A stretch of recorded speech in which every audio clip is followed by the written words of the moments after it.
Hello, my name is Claudia Wood, and this presentation is titled Intersex: How Medicine Upholds the Gender Binary. The human brain loves to categorize things, and people are no exception to that. It is obvious that we don't all share the same type of body, but there seems to be two dominant categories, male and female. As such, roles in most societies have been dictated by this difference in reproductive traits for a long, long time. This has developed the gender binary that persists in society today. When a baby is born, the first thing that is usually said is, "It's a boy" or "It's a girl." And when doctors are unable to definitively make either statement, the response from both doctors and parents is often concern. Because something must be wrong, right? Well, that depends on how you view being intersex. Intersex refers to people whose sex anatomy does not align with traditional conceptualizations of male or female. This can include a broad range of bodily characteristics and combinations, such as internal reproductive organs like testicles and uteruses, external genitalia like penises and vulvas, sex hormones like estrogen and testosterone, and secondary sex characteristics like breasts and body hair. The development of these traits is determined by the DNA in our chromosomes. Pictured on this slide is the intersex pride flag. In the womb, fetuses begin developing sex characteristics at about 8 weeks after conception. This is the beginning of our development of our sex and gender identity. The chart on the right shows the stages of development that contribute to our adult identities. The first indicator, the basis upon this is built, is chromosomal sex. Many in society argue that sex, as it refers to biology, is a strict binary trait of either XY chromosomes for male or 2X chromosomes for female, and that these correlate with body type. But this ignores the possibility of having chromosomal variations. Additionally, chromosomes have been seen to not always correlate with bodily characteristics and may vary for other reasons. In addition to chromosomal sex, we also have gonadal sex, which is testes, ovaries, both or neither; hormonal sex, which is the production of and response to sex hormones; internal reproductive sex organs or lack thereof; external genital sex, secondary sex, and brain sex, all of which can vary widely and have many combinations. There is reason to believe that deviations from traditionally male and female sex traits have always been part of humanity, and they do not pose any threats to long-term individual health. In fact, about 2% of the population is intersex. That is the same as the population of people with genetically red hair or green eyes. Intersex animals have been seen in many other species, but it is only recently that modern medicine has taken interest in non-binary sex characteristics. Before the late 19th century, intersex people were widely unnoticed. But with the rise of gynecological medicine, doctors discovered that abnormal anatomies were more common than they expected.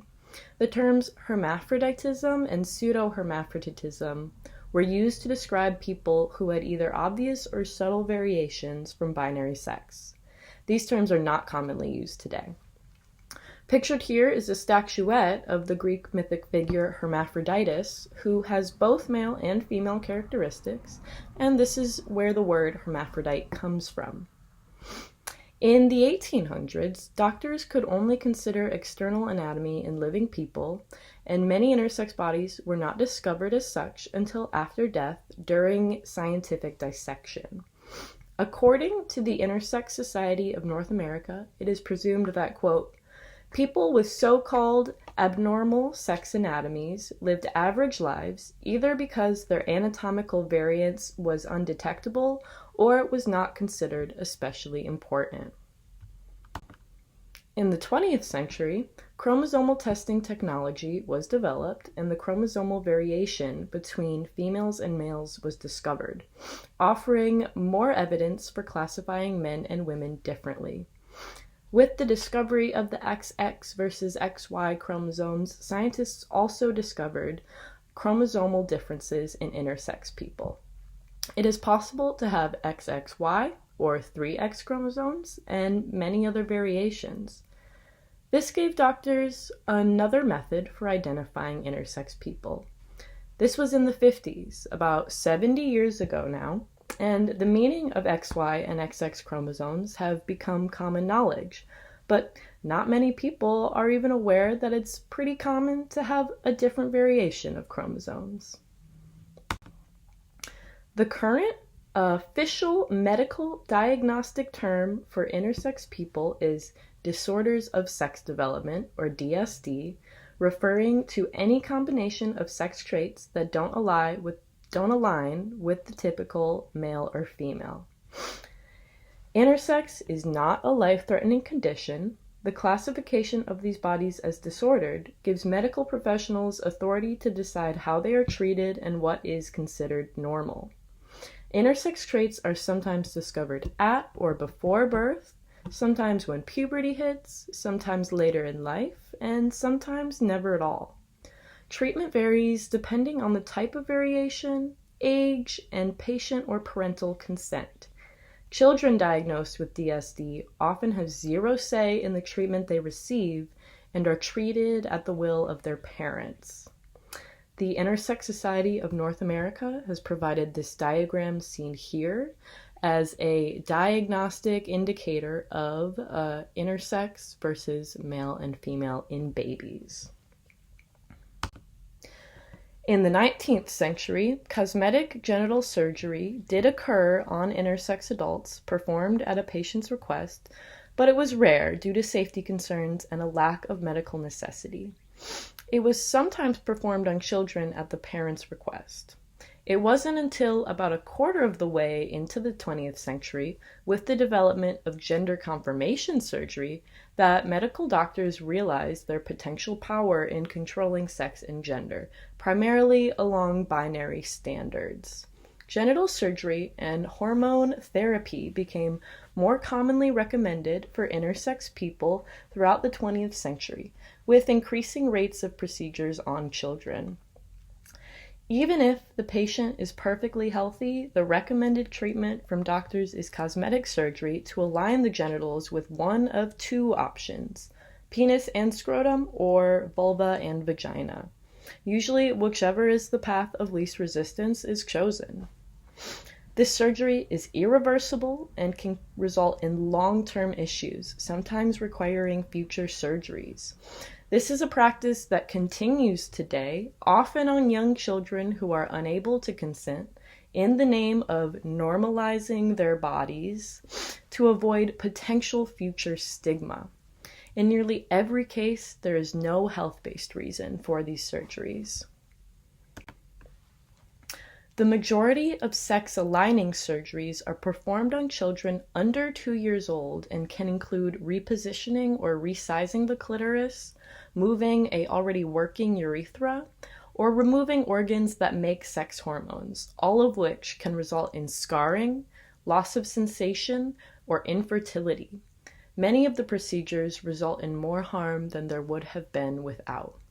Again, the symptoms associated with disorders of sex development are atypical reproductive traits and/or hormones, and possible psychosocial symptoms that are the result of living in a society that leads intersex people to believe that their body is wrong. The perhaps biggest lifestyle difference that may be experienced by some intersex people is the lack of ability to reproduce, but that's not life-threatening and couldn't be altered by surgery anyway. Since these intense procedures offer no medical assistance, the motivation behind them is for social purposes, which are consciously or unconsciously upholding the gender binary on a biological basis. The scientific medical community has a huge influence over the societal perceptions of health and wellness, but like every other scientific field, medicine has been wrong and unethical on numerous occasions, sometimes to a dangerous degree. We have seen in the Perspectives in Science class. that science is an imperfect process and many have been misled by scientific conclusions throughout history, and our current time is no exception to this imperfection. One case that highlights the consequences of uninformed surgical intervention on genitals is the case of David Reamer, who's seen here. David was born as Bruce Reamer with his identical twin brother Brian in 1965. Both were diagnosed with phimosis, which is a condition in which the foreskin of the penis cannot retract, inhibiting regular urination. David was given circumcision to correct this, but the procedure was botched by the physician and left him with irreversible damage and loss of function of his penis. David's twin was not given the circumcision, and his phimosis healed naturally on its own.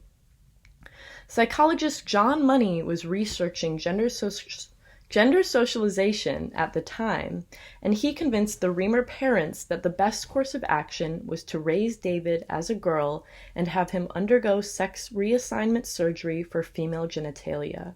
His name was changed from Bruce to Brenda, and he lived childhood as a girl, but was not informed of his medical history until his teenage years.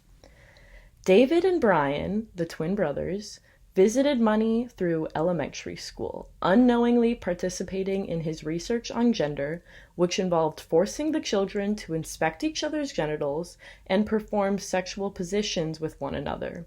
Resistance by the brothers was met with anger and verbal abuse from the researchers. David Reamer was finally informed of his medical history by his father at the age of 15, prompting him to reject his female identity and assume the name David. Later in life, he reported never feeling like a girl, and that something was off with his body. The years of medical abuse and secrecy regarding David's anatomy ultimately culminated in his suicide at the young age of 38.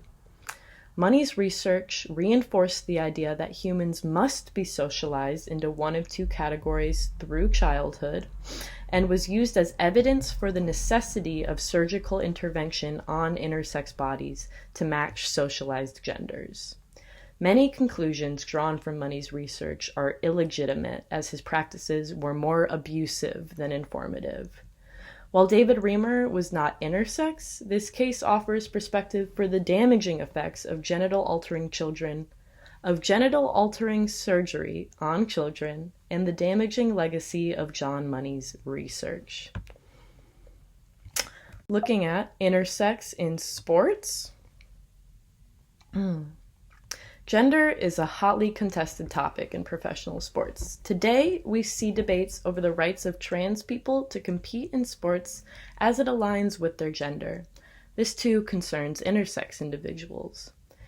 In 2009, South African runner Caster Semenya, pictured here, was subjected to sex verification testing by the International Academy of Athletics Federation on the basis that she was, quote, too fast for a woman, and it was determined that she exceeded the maximum levels of natural testosterone allowed for women athletes.